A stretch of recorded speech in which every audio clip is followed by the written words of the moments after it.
Thanks, Nick. Liquor sales soared across Minnesota in 2020 per a recent report from the state auditor.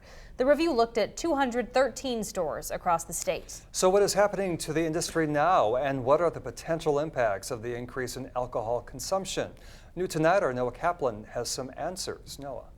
Well, Tom and Caitlin, liquor store owners we spoke with today say yes, business is above average to normal. However, on the flip side, substance abuse units at Zumbro Valley Health Center say they are the fullest they've ever been.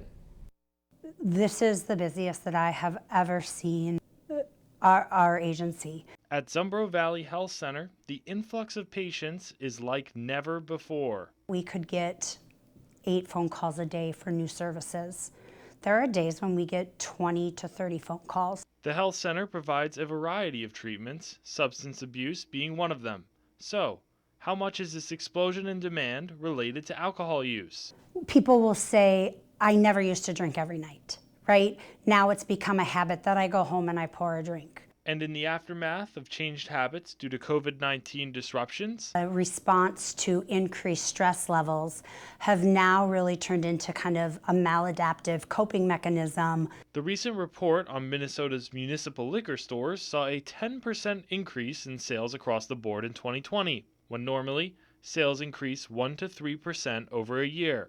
Ed Campbell of Woody's Liquor says that's old news. But I just think that's way overdone at this point. Though he admits that sales increased, buyers' habits changed, people stocked up. His business has long returned to its pre-pandemic activity. I would say, like I said, leveled back out to what it was before the scare, and that didn't last long, no more than 6 months or so.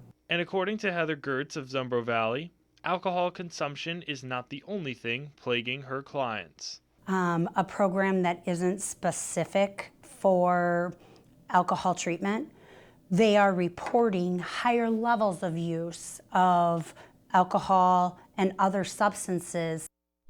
Olmsted County also conducted some research on substance use changes as a part of its COVID-19 impact study.